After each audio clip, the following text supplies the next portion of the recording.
Welcome in teacher तैयारी दोस्तों। तो आज की इस वीडियो में हम पढ़ेंगे हमारा जो भी पहला चैप्टर है हिस्ट्री का, ठीक है। मतलब ज्योग्राफी में अगर आप देखो क्लास 6 का जो है ऊपर देखिए नाम लिख क्या रहा होगा, हमारा सबसे पहला है अर्थ इन द सोलर सिस्टम, ठीक है। ये जो पहला चैप्टर है, अब देखो ये जो सीरीज स्टार्ट हो रही है एनसीईआरटी की, ये आपके सीटेट पेपर 2 के लिए भी इंपॉर्टेंट है, सुपर टेट के लिए भी इंपॉर्टेंट है, इवन आपके जो भी अदर गवर्नमेंट एग्जाम्स है जहाँ पर ये सिलेबस आता है एनसीईआरटी का, ठीक है, 6 to 8 वाला, उनके लिए इंपॉर्टेंट है। अब चलो वीडियो को स्टार्ट करते हैं, ठीक है, फटाफट पढ़ते हैं।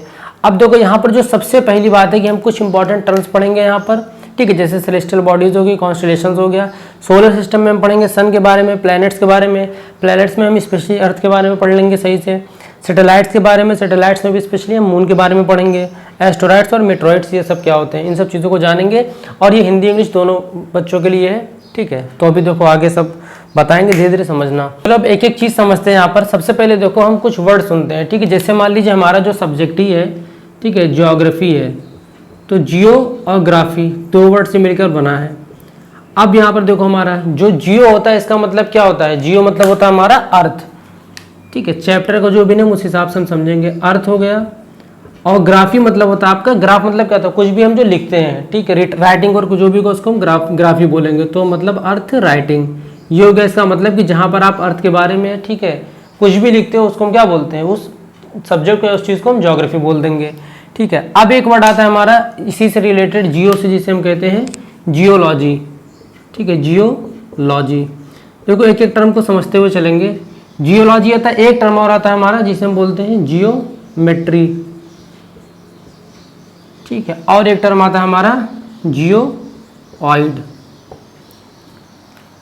अब देखो इसका मतलब क्या है। जियो मतलब हमें पता है क्या होता है, अर्थ होता है। लॉजी मतलब क्या होता है, स्टडी। मतलब अगर हम कहें स्टडी ऑफ अर्थ तो हम क्या कहेंगे, उसको जियोलॉजी बोलते हैं, ठीक है। ऐसे हमारा जियो मतलब यहाँ पे भी क्या हुआ, हमारा अर्थ हुआ। अब मेट्री मतलब होता है क्या, मेजरमेंट, ठीक है, हम लोग ज्योमेट्री बॉक्स बोलते हैं, ठीक है। तो वही होगा यहाँ पर मेजरमेंट। मतलब क्या हुआ कि मेजरमेंट ऑफ अर्थ, उसको हम क्या बोल देंगे, जियोमेट्री। जियोऑइड क्या होता है, ये बहुत लोग के लिए नया होगा।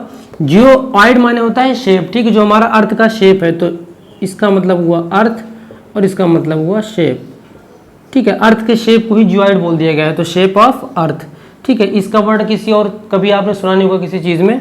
ये सिर्फ अर्थ का जो शेप है पहले स्फेरिकल था, ठीक है, किसी ने फिर बोला ऊपर से नीचे से चिपटा होता है, ठीक है, तो उसको क्या एक शेप का नाम दे दिया गया है जिसे हम बोलते हैं जियोऑइड। ये शेप ऑफ अर्थ होता है, इसको याद रखना आप।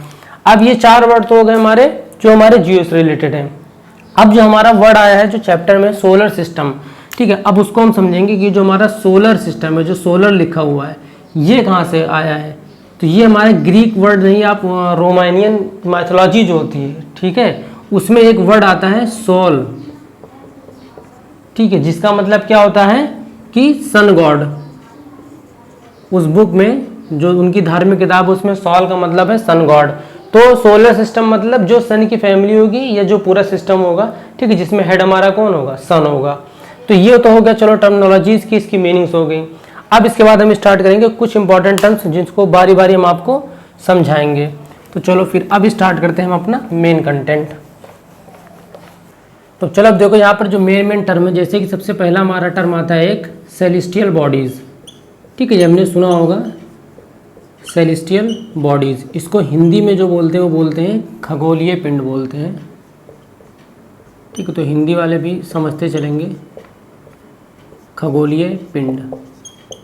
अब देखो ये जो वर्ड आया आपका एनसीईआरटी में, इसका मतलब क्या रहता है कि ऐसे ऑब्जेक्ट्स, ठीक है, जो हमें रात में चमकदार दिखाई देते हो, ठीक है, मतलब होते तो दिन में भी चमकदार है, मगर क्या होता है सूरज की रोशनी को जैसे हमें बाकी के तारे या चांद ये सब क्या हमें दिन में नहीं दिखाई देते हैं, जबकि ये निकले रहते हैं, ठीक है। तो मतलब सेलेस्टियल बॉडीज ऐसी होती हैं जो भी हमें स्पेस में रात के टाइम में जितनी भी चीज़ें हमें चमकदार दिखती हों, वो सब क्या होती है, हमारी सेलेस्टियल बॉडीज़ होती हैं, ठीक है। जैसे कि आपका एग्जांपल के तौर पे हम ले लें तो जैसे आप सन हो गया, ठीक है, मून हो गया, स्टार्स हो गए, ये सब क्या हमारे सेलेस्टियल बॉडीज़ हैं, जितनी भी चीज़ें स्पेस में जो चमकती हैं। अब देखो यहाँ पर सेलेस्टियल बॉडीज़ भी क्या 2 टाइप की होती हैं। एक होती है हमारी ल्यूमिनस, ठीक है, जिसे हिंदी में बोलते हैं हम चमकदार, और एक होती है नॉन ल्यूमिनस, जिसे हम हिंदी में बोलते हैं गैर चमकदार, ठीक है। अब देखो ल्यूमिनस क्या होते हैं, ल्यूमिनस ऑब्जेक्ट्स ऐसे ऑब्जेक्ट्स या ऐसी बॉडीज होती हैं जिनकी खुद की लाइट होती हो, मतलब जो लाइट को एमिट करते हो, मतलब जिनकी खुद की लाइट हो, खुद की लाइट। जैसे कि एग्जांपल के तौर पे हम कह दें सन, ठीक है, सन की खुद की लाइट है। सन और स्टार्स, देखो सन भी क्या है, एक स्टार है, जो सबसे करीब हमारा स्टार है हमारे पृथ्वी से वो सन है, ठीक है। और अगर साइज की बात करोगे तो स्टार सन से भी बड़े होते हैं, ठीक है, ये चीज़ हम समझ गए। अब एक चीज़ यहाँ पर देखो, स्टार्स हमें दिन में क्यों नहीं दिखाई देते हैं, प्लस ये हमें छोटे क्यों दिखाई देते हैं, ठीक है। सेलेस्टियल बॉडीज क्या होती हैं, जो हॉट होती हैं और बिग होती हैं, ठीक है। तो एक चीज़ और याद रखना, जो सेलेस्टियल बॉडीज होती हैं वो हॉट एंड बिग होती हैं। तो स्टार भी तो सेलेस्टियल बॉडी हुआ, सन भी हुआ, सन सबसे छोटा स्टार है, ठीक है, फिर भी हमें इतनी गर्मी देता है या इतनी रोशनी करता है। तो स्टार्स क्यों नहीं करते हैं, क्योंकि स्टार्स हमारे अर्थ से बहुत दूर हैं, ठीक है, बहुत ज़्यादा दूर हैं। इस वजह से यहाँ ये ना तो इनकी हीट हमें पता चलती है और ना तो इनकी रेज हमारे अर्थ तक आती हैं, ठीक है। बस हमें क्या है, चमकदार चीज़, छोटी चीज़ दिखाई देती है आसमान में, ठीक है। अब देखो जो हमारा नॉन ल्यूमिनस है, नॉन ल्यूमिनस ऐसे जिनकी खुद की लाइट ना होती हो, जो रिफ्लेक्टेड लाइट की वजह से चमकती हो, जैसे कि आपका हो गया मून, ठीक है। इसकी क्या है, खुद की लाइट नहीं है, जो सन की रेज इस पर पड़ रही है, ठीक है, वही क्या बोलते हैं, इसको चमकदार बना देता है, ठीक है। तो मतलब खुद की लाइट ना हो, ऐसे ऑब्जेक्ट्स को हम बोलेंगे नॉन ल्यूमिनस, लेकिन होते सब क्या है, सेलेस्टियल बॉडीज होती हैं। अब देखो एग्जाम में क्या होता है कि मान लो ये क्वेश्चन ना दे आपको, सिंपल से दे देगा कि कैंडल क्या है, ल्यूमिनस कि नॉन ल्यूमिनस। अब ना तो कैंडल स्पेस में है, ठीक है, ना तो हम समझ पा रहे हैं कि इसमें क्या है, आग हम लगा रहे हैं कि अपने आप से उजल रही है। तो कैंडल भी आपका क्या होगा, सेलेस्टियल बॉडीज होगा प्लस ल्यूमिनस ऑब्जेक्ट होगा, ठीक है। क्यों, क्योंकि उसकी खुद की लाइट है। कोई ऐसा नहीं कि कैंडल पे आप टॉर्च मार रहे हो तो कैंडल चमक रही हो, ठीक है। इवन टॉर्च की भी क्या है, खुद की लाइट होती है ना, तो वो सब क्या आते हैं, हमारे ल्यूमिनस ऑब्जेक्ट्स आते हैं। ये हमारा हो गया सेलेस्टियल बॉडीज, ठीक है। अब इसके बाद हम एक देखते हैं, एक हमारा वर्ड आता है जिसको हम कहते हैं कॉन्स्टिलेशंस, ठीक है। बचपन में हम लोगों ने बहुत देखा है ये, मगर अभी आपको ध्यान नहीं होगा। कॉन्स्टिलेशंस, ठीक है, इसको हम नक्षत्र मंडल बोलते हैं। स्पेलिंग थोड़ा हिंदी की हो सकता है, सही गलत हो जो देख लेना आप, ठीक है। कॉन्स्टिलेशन, नक्षत्र मंडल। अब ये कॉन्स्टिलेशन होते क्या हैं, जो ग्रुप ऑफ स्टार्स एक पैटर्न बनाते हैं ना, जो बचपन में हम देखते थे ना, किसी भी शेप का बना दिया। कहो अगर हमारा नाम एच से है तो हमने देखा ये देखो एच बनाया, दोस्तों को दिखा रहे हैं। नानी के यहाँ गाँव में ज़्यादातर स्टार्स अच्छे से दिखता है, क्यों, क्योंकि वहाँ पर लाइट कम जलती हैं। शहरों में क्या होता है, इतनी बड़ी बड़ी बिल्डिंग, इतनी लाइट जलती हैं कि हमें मेन जो स्टार्स होते हैं वो दिखाई नहीं देते हैं, ठीक है। गाँव में आप कभी देखना तो एकदम 8 बजे के बाद ही पूरा आसमान एकदम चमकदार हो जाता है। तो क्या होता है कि वहाँ पर आप पैटर्न अगर देखो तो स्टार कुछ ना कुछ पैटर्न फॉलो करता है, कुछ ना कुछ पैटर्न बनाता है, ठीक है। मान लो एक स्टार यहाँ निकला है तो एक यहाँ निकला है, एक यहाँ ऐसे निकला है, ठीक है। ऐसे अब आपने बोल दिया कि ये तो वी हो गया, ये मेरा नाम हो गया, कुछ भी आपने बना लिया, कोई भी एनिमल बना लिया, ठीक है, ट्री बना लिया, कोई भी शेप आप दे सकते हो। तो कॉन्स्टिलेशन क्या होते हैं, हमारे ग्रुप ऑफ स्टार होते हैं जो क्या करते हैं, एक पैटर्न फॉर्म करते हैं, ग्रुप्स ऑफ स्टार्स, ठीक है, जो कि एक पैटर्न बनाते हैं, उनको हम बोलते हैं कॉन्स्टिलेशन। अब देखो एक जो एग्जांपल जिसका हमारा एनसीईआरटी में भी जिक्र है और वैसे भी हम समझते हैं, उसको हम बोलते हैं उर्सा मेजर, ठीक है। उर्सा मेजर भी बोलते हैं, बिग बियर भी बोलते हैं क्योंकि वो भालू का आकार पैटर्न बनाता है, और हिंदी में जो हम उसको बोलते हैं सप्तऋषि बोलते हैं, ठीक है। इवन जो हिंदू मैथोलॉजी में जो भी राशियाँ वाशियाँ जो बताई जाती है ना कि लियो है, स्कॉर्पियन, ये सब ये इन्हीं स्टार्स के जो पैटर्न बनते हैं उनके बेस पर बताते हैं, ठीक है। बाकी इतना डिटेल में नहीं पता, फिर भी आपको यहाँ पर जो जानना है एनसीईआरटी के हिसाब से उतना हम समझते हैं। सप्तऋषि या बिग बियर या उर्सा मेजर, ठीक है, ये ऐसे 7 स्टार्स होते हैं, ठीक है। पिक में लगा दूंगा यहाँ पर, आप देख लेना, ठीक है, इस तरीके से। अब इसमें क्या होता है, जो एकदम लास्ट वाला पॉइंट होता है वहाँ से हम क्या एक डायरेक्शन देखते हैं जो किस तरफ जाती है, नॉर्थ की तरफ, ठीक है। अब वो जो डायरेक्शन नॉर्थ की तरफ जाती है वो जो होता है एक स्टार वहाँ पर जिसको हम बोलते हैं, उसको हम बोल देते हैं यहाँ पर नॉर्थ स्टार भी कहते हैं, क्योंकि क्या होता है ये फिक्स रहती है पोजीशन, और इसे हम पोल स्टार भी कहते हैं, ठीक है। अब इसको हम ये चीज़ क्यों बोलते हैं, क्योंकि देखो पहले के टाइम पे क्या होता था, इसको भी हिंदी में लिख लेना, ध्रुव तारा बोलते हैं, ध्रुव तारा। पहले के टाइम पे क्या होता था कि अभी तो चलो कंपास है, हमें इतनी नॉलेज हो गई कि डायरेक्शन का हमें पता चल जाता है। पहले क्या होता था, स्टार से लोगों को क्या डायरेक्शन का अंदाज़ा लगाते थे कि हम किस दिशा में हमें जाना है, ठीक है। अब ये चीज़ डिसाइड कैसे होती थी, ये जो हमारा नॉर्थ स्टार होता था जिसे हम पोल स्टार बोलते हैं, ध्रुव तारा, इसकी पोजीशन हर रात फिक्स रहती थी कि ये तारा इसी डायरेक्शन में निकलता है तो इसी डायरेक्शन में निकलता है, तो उसको नॉर्थ बना लिया गया। अब उसके पीछे दाएं बाएं करके और डायरेक्शंस बना ली गई, ठीक है। तो ये आप कभी भी देखना नॉर्थ साइड में ये हमेशा आपको ये तारा मिलेगा जिसे हम पोल स्टार कहते हैं या ध्रुव तारा बोलते हैं, ठीक है। और जो सबसे ज़्यादा हमें आसानी से जो पैटर्न हमें मिल जाता है, ठीक है, आसमान में हर जगह से किसी भी कंट्री से, वो हमें मिलता है उर्सा मेजर या बिग बियर या सप्तऋषि, कुछ भी बोलते हैं उसको, ठीक है। ये हमारे कॉन्स्टलेशन है। अब अगर यहाँ पर एक्स्ट्रा ज्ञान की बात करें हम, ठीक है, तो कॉन्स्टलेशन टोटल कितने होते हैं? 88 होते हैं, ठीक है। उसमें से बस अभी एक ही मैंने बताया, ऐसे और भी हैं लेकिन जो हमारे काम का है बस ये इतना है। बाकी टोटल कॉन्स्टलेशन कितने होते हैं? वो 88 होते हैं।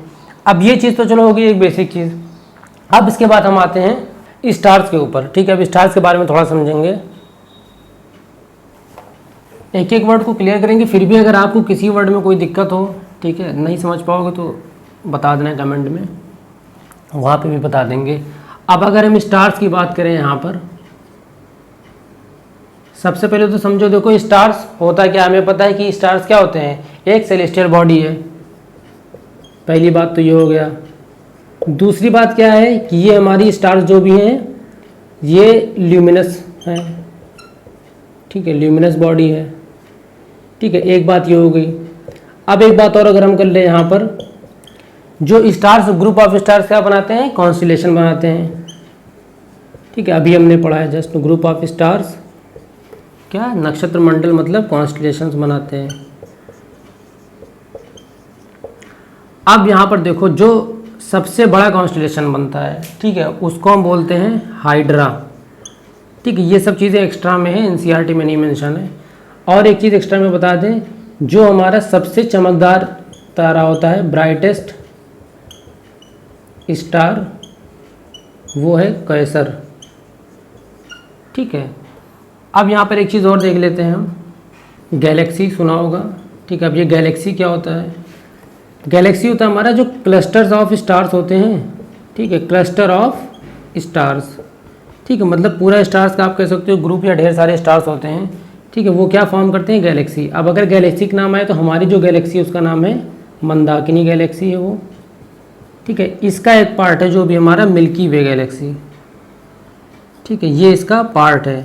मतलब इनडायरेक्टली हमारी गैलेक्सी हुई और इसी में हमारा पाया जाता है सोलर सिस्टम, ठीक है। जो हमारा सोलर सिस्टम है वो इसके अंदर आता है, ठीक है, मिल्की वे में।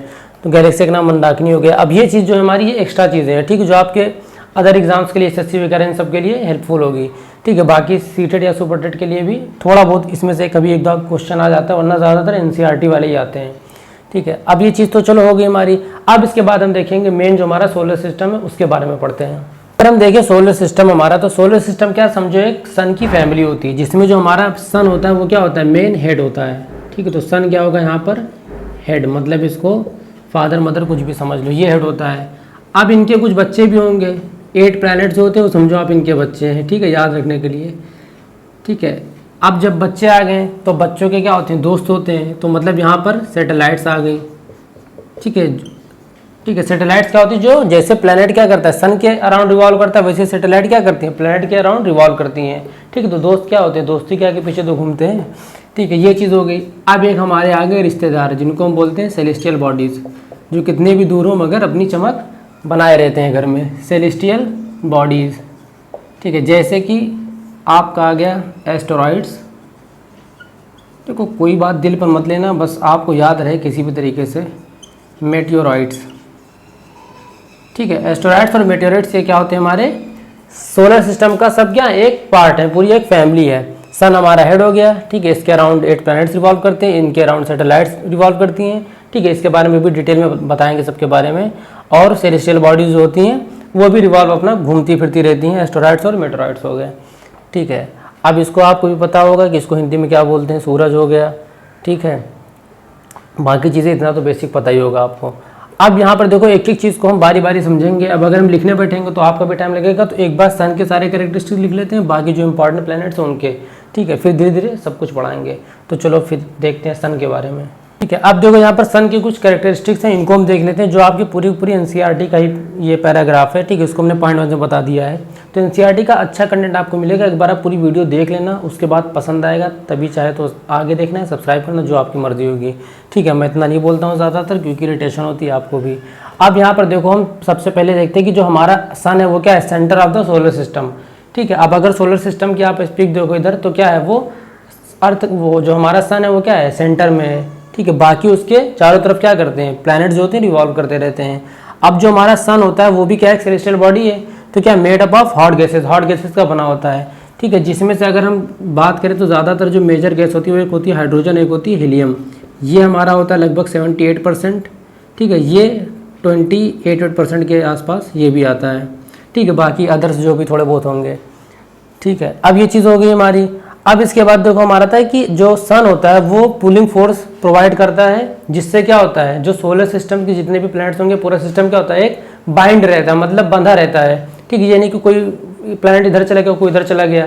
अगर ये हेड है तो हेड क्या करता है, जो हमारे घर में भी हेड होगा, फादर मदर कुछ भी, क्या सबको बांध के चलते हैं ना, मतलब सबको लेकर चलते हैं। तो वही सन भी क्या करता है, एक पुलिंग फोर्स प्रोवाइड करता है, जिससे उसके आसपास जितनी भी सेलेस्टियल बॉडीज होती हैं, ठीक वो सब क्या रहती हैं, बंधी रहती हैं और एक फिक्स्ड चीज़ों में काम करती हैं।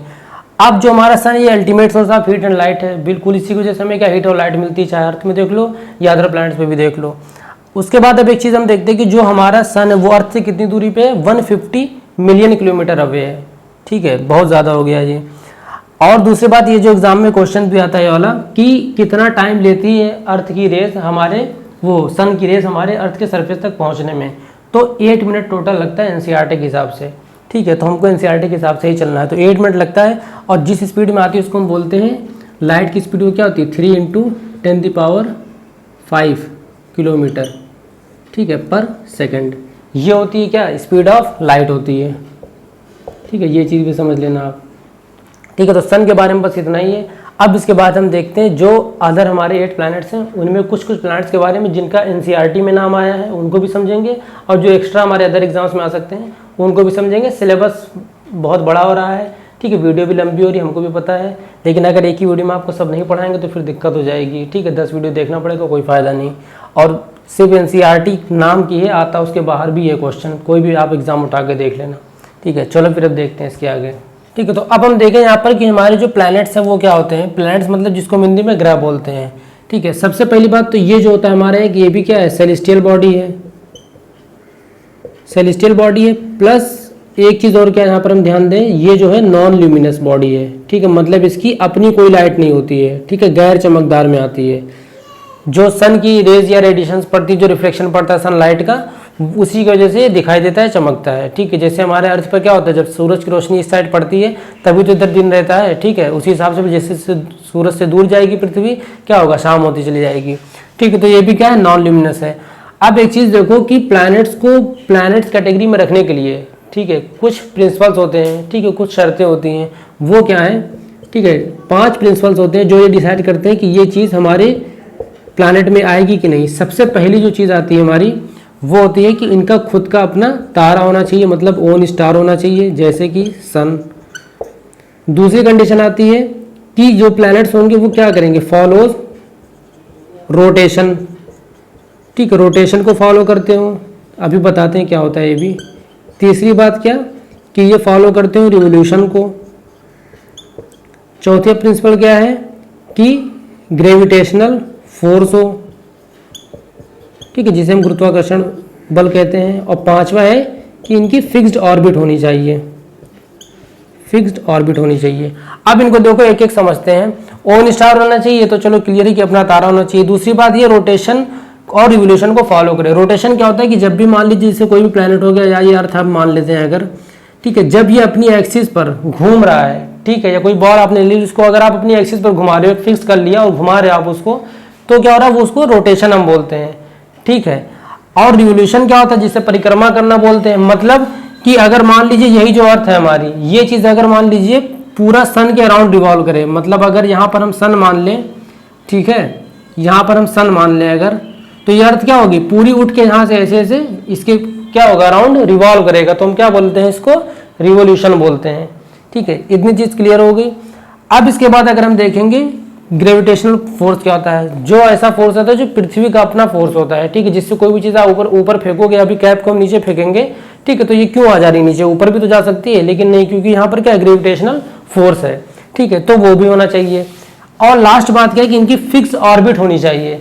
फिक्स ऑर्बिट मतलब कि अगर ये इसी रास्ते से घूम रही है तो हमेशा फिर इसी रास्ते से जाए, ये नहीं कि आज इधर से चलेगी, कल इधर से चलेगी, परसों उधर से चलेगी, ऑर्बिट इनकी फिक्स होनी चाहिए। इसी वजह से जो हमारा एक प्लैनेट है प्लूटो, ठीक है, उसको इसीलिए कैटेगरी से बाहर निकाल देगा क्योंकि वो क्या करता था, फिक्स ऑर्बिट को फॉलो नहीं करता था, ठीक है, और इसी को डॉर्फ प्लैनेट भी कहते हैं, ठीक है। तो बस एक चीज़ ये याद रख लेना, ठीक है, ये चीज़ एक्स्ट्रा में आएगी लेकिन याद रखने वाली चीज़ है, समझने वाली चीज़ है।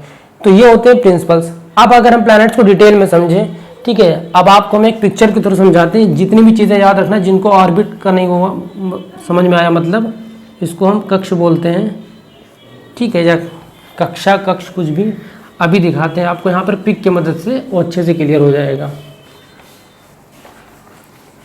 अब देखो टोटल प्लैनेट्स की अगर हम बात करें कि प्लैनेट्स टोटल होते कितने हैं, ठीक है। अब यहाँ पर अगर आप पिक देख लो, इधर आ गई होगी, तो यहाँ पर देखो टोटल हमारे कितने 8 प्लैनेट्स हैं।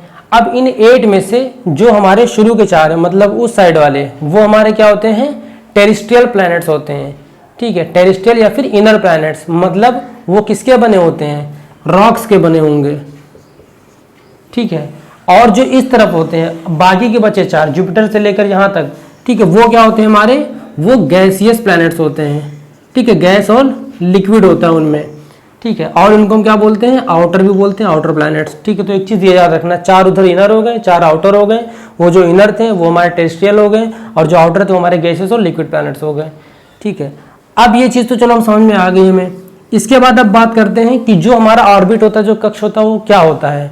जो भी प्लैनेट होते हैं वो एक रास्ता चुनते हैं जहाँ से वो क्या करते हैं, एक फिक्स पाथ से रिवॉल्व करते हैं, ठीक है, तो उस रास्ते को हम क्या बोलते हैं, वो उनकी ऑर्बिट है। जैसे यहाँ पर आप देख रहे हो इमेजिनरी लाइंस है ना, ठीक है, ऐसा नहीं कि अगर यहाँ पे सन है तो ये ऐसे ऐसे घूम रहे हैं, ठीक है, इलोंगेटेड रास्ता होता है, ठीक है, इलोंगेटेड पाथ होता है, ठीक है। तो ये चीज़ हम कह सकते हैं कि उस रास्ते को या उस फिक्स्ड पाथ को हम क्या कह देते हैं, ऑर्बिट बोल देते हैं। जब तक वो अपनी ऑर्बिट में, तब तक वो प्लैनेट है, उसने अगर ऑर्बिट बदल दिया, ऑर्बिट से बाहर निकल गया तो प्लैनेट की कैटेगरी में नहीं आएगा।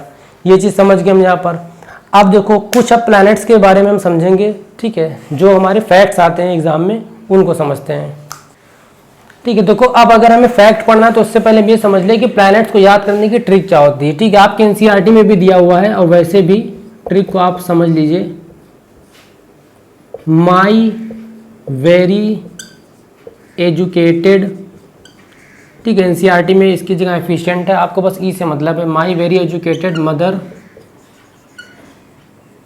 जस्ट सर्व अस नूडल्स, ठीक है। अब देखो भूख ना लग जाए, यहाँ पर देखो ट्रिक का मतलब बस इतना समझो आप। माई में देखो आप एम, इधर वेरी में वी, ई में इधर ई आ गया, एजुकेशन में ये एम आ गया आपका, जे एस यू और एन, मतलब पहला आपका हो गया मरकरी, उसके बाद है वीनस, उसके बाद है आपका अर्थ, फिर है आपका मार्स, फिर है आपका जुपिटर, फिर है आपका सैटर्न, यूरेनस, फिर नेपट्यून। अब ये जो शुरू के 4 हैं ये हमारे टेरेस्ट्रियल में आते हैं और इनर में आते हैं, आपको पता है। ये जो हमारे हैं ये हमारे आउटर में आते हैं और गैसेस लिक्विड फॉर्म में होते हैं, ठीक है। अब ये चीज़ हमें याद करने के लिए हो गई। ऑर्डर भी पूछ लेता है एग्जाम में ना, कहो तो असेंडिंग ऑर्डर में पूछ ले या 2-3 प्लैनेट दे दे और उनको कह दे सीरियल ऑर्डर में लगा दो, ठीक है। तो ऑर्डर में हमेशा याद रखना, हर एग्जाम में पूछता है, खासकर सीटेड पेपर 2 में तो कई बार पूछा है ये चीज़, ठीक है। अब यहाँ पर हम देखते हैं एक एक प्लैनेट के फैक्ट्स के बारे में। सबसे पहली बात हम बात करेंगे यहाँ पर, इसको इरेज कर देते हैं, ठीक है। चलो अब अगर हम बात करें यहाँ पर, हम ऑर्डर वाइज यहाँ पर मत समझना, यहाँ पर सिर्फ मैंने अर्थ को भी हटा दी क्योंकि अर्थ को हम अलग से पढ़ेंगे डिटेल में, ठीक है। अब देखो मरकरी क्या होता है हमारा, जो होता है सबसे नियरेस्ट प्लैनेट होता है, ठीक है, सन के नियरेस्ट टू द सन। अब नियरेस्ट होने की वजह से क्या होगा, सबसे कम टाइम इसको लगेगा ना एक राउंड कंप्लीट करने में, मतलब एक रिवोल्यूशन कंप्लीट करने में। तो कितना टाइम लगता है इसको, 88 डेज लगता है, ठीक है। देखो यहाँ पर सिर्फ जो एनसीईआरटी में उस हिसाब से बता रहे हैं, तो ये ना हो कि कुछ चीज़ आपको ये दिक्कत दे रही है कि अभी इसके बारे में नहीं बताया, उसके बारे में नहीं बताया। अभी सिर्फ एनसीईआरटी के हिसाब से पढ़ेंगे, एक्स्ट्रा ज्ञान वो हम बीच बीच में देते रहेंगे, ठीक है। तो वो बता देंगे कि एक्स्ट्रा है, आपको सिलेबस के हिसाब से पढ़ना है। वेनस जो है हमारा, जिसे हम शुक्र बोलते हैं, इसको हम मॉर्निंग और इवनिंग स्टार के नाम से जानते हैं, ठीक है। मॉर्निंग स्टार भी कहा जाता है और इवनिंग स्टार भी कहा जाता है, ठीक है। अब ये कहा जाता है क्यों, क्योंकि ये जो होता है हमारा ब्राइटेस्ट प्लैनेट होता है, ठीक है, सबसे ज़्यादा चमकदार जो प्लैनेट है वो यही है, ब्राइटेस्ट प्लैनेट हो गया। अब ब्राइटेस्ट है इसलिए क्या होगा, सबसे हॉटेस्ट प्लैनेट है ये। इवन मरकरी पास है फिर भी सबसे ज़्यादा हॉटेस्ट प्लैनेट कौन सा है, हमारा वेनस है। तो ये चीज़ याद रखना। अब एक चीज़ और आती है यहाँ पर हमारी कि इसको हम अर्थ का ट्विन बोलते हैं। अर्थ ट्विन क्यों बोलते हैं, क्योंकि इसका जो शेप साइज होता है वो क्या होता है, एकदम अपने अर्थ से मिलता है। मतलब इसको हम कह सकते हैं जो वीनस है हमारा वो सिमिलर है किसके, हमारे अर्थ के, ठीक है। अब अगर हम बात करते हैं मार्स की, तो मार्स को अब यहाँ से जो होगा थोड़ा एक्स्ट्रा आपके लिए रहेगा, ठीक है। मार्स को हम रेड प्लैनेट के नाम से जानते हैं, ठीक है, लाल दिखता है इस वजह से इसको हम रेड प्लैनेट बोलते हैं। जुपिटर क्या होता है हमारा, अब देखो जुपिटर जो हमारा सबसे लार्जेस्ट प्लैनेट है, सबसे बड़ा प्लैनेट है, ठीक है, पूरे सोलर सिस्टम में, ठीक है। और पिक में भी आप देखोगे तो वैसा ही लगता है, तो लार्जेस्ट प्लैनेट हुआ ये। प्लस जुपिटर से हमारी जो सैटेलाइट्स हैं, जुपिटर की सैटेलाइट मतलब जो उनके उपग्रह होते हैं, जो उनके चारों तरफ घूमते हैं उन ग्रह के, उनको हम बोलते हैं सैटेलाइट्स। तो इसकी जो अपनी सैटेलाइट है उसमें से सबसे बड़ी जो सैटेलाइट है पूरे किसकी, सोलर सिस्टम की, उसका नाम है गैनीमेड, ठीक है, ये चीज़ याद रखना। अब हम बात करते हैं सैटर्न की। तो सैटर्न आपने देखा होगा कि सैटर्न के अराउंड क्या होता है, ठीक है। चलो थोड़ी बहुत दिक्कत हो रही होगी, हमारे भी घर में एक छोटा उपग्रह है, ठीक है, ये भी 24 घंटा घूमता रहता है जैसे हमारे ग्रह घूमते रहते हैं। अब देखो जो हमारा सैटर्न है, सैटर्न में आपने देखा होगा कि इसके किनारे किनारे एक गोल फॉर्म दिखता है, रिंग्स रहती हैं जिनको क्या बोलते हैं, रिंग्स बोलते हैं। वो किस चीज़ की बनी होती है, वो जो रिंग्स होती हैं, सिर्फ सैटर्न की रिंग की बात कर रहे हैं, वो आइस और डस्ट की होती हैं। सारी रिंग आइस और डस्ट की नहीं होती हैं, जो हमारे सैटर्न की होती है, जो विजिबल होती है हमें, वो किसकी होती है, आइस और डस्ट की बनी होती है। ये चीज़ याद रखना। दूसरी बात, ये जो यूरेनस है हमारा, ये फर्स्ट प्लैनेट है जो डिस्कवर किया गया है टेलीस्कोप के जरिए, ठीक है। First planet to be discovered by telescope, मतलब टेलीस्कोप से देखा गया था इस प्लैनेट को। अब उसके बाद हम बात करते हैं नेपट्यून की। नेपट्यून को कहा जाता है ये यूरेनस का ट्विन है, ठीक है, मतलब यूरेनस ट्विन, ठीक है, मतलब इसकी तरह रिजेंबल करता होगा शेप साइज। प्लस इसकी जो रिंग होती है वो किसकी होती है, मीथेन की होती है। मीथेन गैस की इसकी जो होती है वो रिंग्स होती हैं, ठीक है। अब यहाँ तक तो आपका एनसीईआरटी का मामला है, बस उसमें इतना दिया हुआ है। बाकी जो 3 से लेकर ये सब ये आपका एक्स्ट्रा जो आपके अदर एसएससी वगैरह एग्जाम्स में भी आते हैं, ठीक है, जीएस जहाँ पे भी आती है वहाँ पर आती है चीज़ें, ठीक है। ये हो गए हमारे जो प्लैनेट के फैक्ट्स हो गए, वो चीज़ हो गई। अब हम यहाँ पर पढ़ेंगे अर्थ के बारे में पढ़ेंगे यहाँ पर, उसके बाद फिर सैटेलाइट्स, मून, इन सब चीज़ों को अच्छे से पढ़ेंगे।